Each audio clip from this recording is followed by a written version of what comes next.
நேரத்தில் விவாக சோமகர்த்தம் செய்யலாமா செய்யக்கூடாதா, மேலையும் குளிகை நேரத்தில் எது எது செய்யலாம் எது எது செய்யக்கூடாது, இந்த ஒரு சின்ன சந்தேகம் ரொம்ப நாளாவே இருக்குது. சுவாமி உங்க பேர் என்னன்னு தெரிஞ்சுக்கலாமா? சதீஷ்குமார். என்ன ஊர்? தேவனூர்.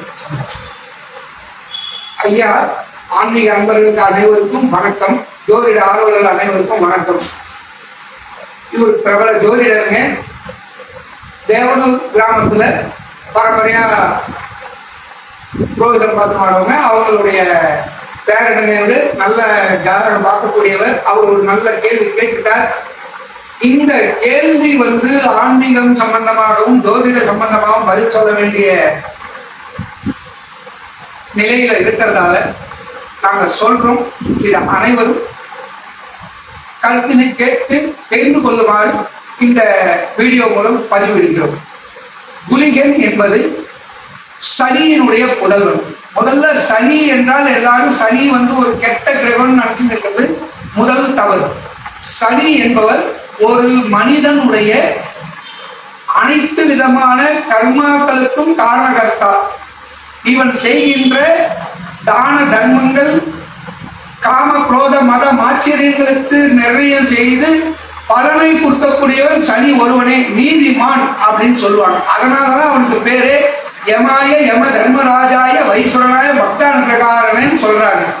அந்த அடிப்படையில் குளிகை காலங்களில் அசுபங்கள் செய்யக்கூடாது. அந்த திருமணம் தொடர்ச்சியா நடக்குன்னா அவனுக்கே நடக்கும் இல்லை.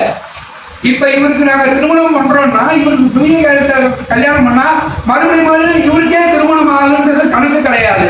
அந்த இல்லங்களில் இவருக்கு அடுத்து நிறைய இருக்கக்கூடிய திருமணத்தில் இருக்கக்கூடிய பெண்களோ ஆண்களோ அவர்களுக்கு சம்பந்தப்பட்டவர்களுக்கு அந்த திருமணங்கள் நடைபெறும் என்பதுதான் இதனுடைய தாற்பயம். ஆனால் அனைவரும் இதை தவறாக புரிந்து கொண்டு அந்த குளிகை நேரத்தில் செய்வது உடனே திருப்பி நடைபெறும் என்பதால் இவருக்கு செய்ய அந்த மாதிரி நடக்கும்னு ஒரு கற்பனையில இவங்க இந்த உலகத்துல வாழறாங்க. அது முதல் தவறு. அந்த கருத்தினை அகற்றுமாறு கேட்டுக்கொள்கின்றோம். திருமணம் செய்தால் அந்த இல்லங்களில் மேலும் மேலும் சுபங்கள் நடக்கும். இப்ப திருமணம் ஆன உடனே ரொம்ப நாள் குழந்தை குட்டி இல்லாம இருக்கிறவங்க இருக்காங்க, உடனே கர்ப்பம் தெரிக்கிறவங்க. அந்த மாதிரி இவங்களுக்கு அந்த குளிகை நேரத்தில் செய்தால் உடனடியாக கர்ப்பம் தரிக்கும், வம்சம் வளரும். அதே போன்று அசுபங்கள் நடக்குதுன்னு வச்சுக்கோங்க. இதை யாரையும் குறையாக சொல்லல, நடக்கணும்னு சொல்லல. அந்த இல்லத்தில் அசுபங்கள் நேரும் பொழுது குளிகை நேரத்தில் அவைகளை செய்தால் மீண்டும் மீண்டும் அந்த கிரகங்களில் அசுப நிகழ்ச்சிகள் நடந்துவிடும் என்பதனால் தான் அவைகளை ஒதுக்கி வைத்துள்ளோம். வைக்கப்பட்டுள்ளது இல்லை, வைக்கப்பட்டுள்ளது முன்னோர்கள் செய்தது. ஆகவே அசுபங்கள் கிரியைகள் தொடரக்கூடாது என்பதனால் தான் குளிகை நேரத்தில் அசுப நிகழ்ச்சிகளை ஒதுக்கி வைக்கப்படுகின்றன. அதே நேரத்தில் சுப நிகழ்ச்சிகள் நடைபெறுமானால் அந்த குடும்பத்திலே மேலும் மேலும் சுபங்கள் அதிகரிக்கும். சுபங்களுக்காக தானே நாம் வாழ்கின்றோம். ஆகவே சுப நிகழ்ச்சிகளுக்கு முக்கியத்துவம் குளிகை நேரத்தில் தரப்படுவதே வேண்டும் என்பது ஜோதிட விதி. வேற என்ன ஐயா சந்தேகம்? தெளிவடைந்தோம். இந்த குளிகை நேரத்தில் மேற்கொண்டு எதெல்லாம் செய்யலாம் எதாவது செய்யக்கூடாது அப்படின்னு அதான் சொல்றேன். சுப நிகழ்ச்சிகள் அனைத்துமே செய்யலாம். விவாகம் செய்யலாம், சீமந்தம் செய்யலாம், காது குத்தலாம், கர்ணவேதம் பண்ணலாம், ஆயுஷம் பண்ணலாம், ஹோமங்கள் அனைத்துமே பண்ணலாம். சுப நிகழ்ச்சிகள் மஞ்சள் நீராட்டு விழா பண்ணலாம், நிச்சயதார்த்தம் பண்ணலாம்.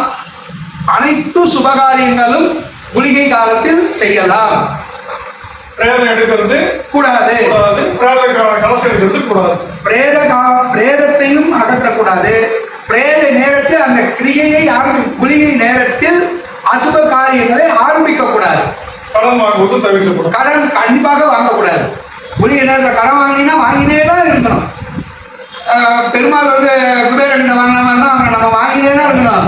நம்மளால கொடுக்க முடியாது, இப்படிதான் இருக்கணும். மிக்க நன்றி. சந்தோஷம்.